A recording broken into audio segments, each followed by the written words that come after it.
Now I come to the 20th chapter of the book of Genesis, and the 20th chapter actually seems like the fifth leg on a cow. It just seems to be that necessary.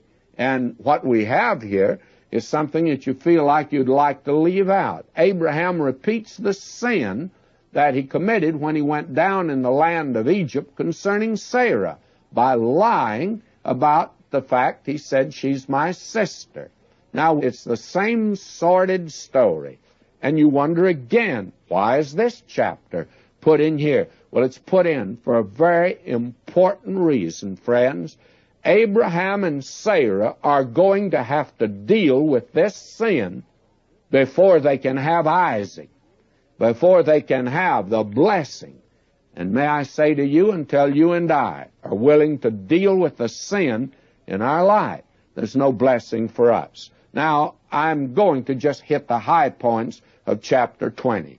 I'm reading verse 1 now. Abraham journeyed from thence toward the south country, and dwelled between Kadesh and Shur, and sojourned in Gerar. And Abraham said of Sarah his wife, she's my sister. And Abimelech, king of Gerar, sent and took Sarah. Now what you have here is something that is quite interesting. You think Sarah was beautiful? Well, she's almost 90 years old, and she's beautiful, friends. Not many can qualify in this particular department. That's one thing that I note here.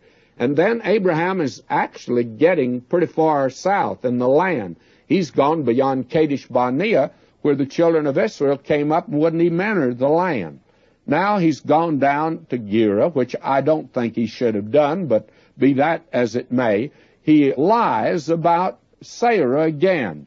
Now I want you to hear his confession, because that's the thing that makes this chapter important and reveals the fact that Abraham and Sarah cannot have Isaac until they deal with this sin that is in their lives. And it goes way back. I'm reading verse 11 of chapter 20, and this is a remarkable passage of Scripture, friends. Will you hear it? And Abraham said, and he's talking now to Abimelech, who is greatly disturbed that he would do a thing like this, lie about his wife. And Abraham said, because I thought, surely the fear of God is not in this place, and they will slay me for my wife's sake. Now you see, again, he's not trusting God. He felt like he's moving down into a godless place, and he finds out that Abimelech apparently has a high sense of what is right and wrong. And he puts a tremendous value upon character and that sort of thing, and apparently a man who knew God. Now, will you notice, poor Abraham doesn't look good by the side of Abimelech here. Now, I'm reading on in verse 12. And yet, indeed, she is my sister. She is the daughter of my father, but not the daughter of my mother. And she became my wife. Now, you see, he lets it all out now. He says, to tell the truth, it is half a lie. She is my half-sister, and she is my wife. Now, verse 13. And it came to pass, when God caused me to wander from my father's house, that I said unto her, this is thy kindness which thou shalt show unto me. At every place whither we shall come, say of me, he's my brother. Now, when they started out, you see, Abraham didn't have complete trust and confidence in God, and he and Sarah made a pact that anywhere they went, and it looked like Abraham might be killed because of his wife, that Sarah would say, he's my brother. And that would keep Abraham, so Abraham and Sarah thought, from being killed. Now, they made that little agreement, and they used it down in Egypt. And here they have used it again. Now, that sin must be dealt with before God is going to hear and answer his prayer in sending a son. Isaac will not be born till this will be dealt with. And again, let me repeat, how many Christians today that won't judge sin in their lives, and there's no blessing in their lives?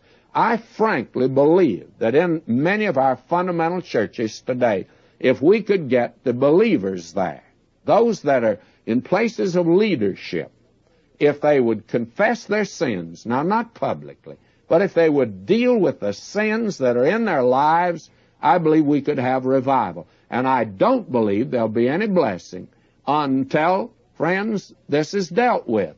Now, will you listen to Paul over here in 1 Corinthians 11? And this is a pretty important passage. Paul says, "But let a man examine himself, so let him eat of that bread and drink of that cup. For he that eateth and drinketh damnation to himself, not discerning the Lord's body. For this cause many are weak and sickly among you, and many sleep.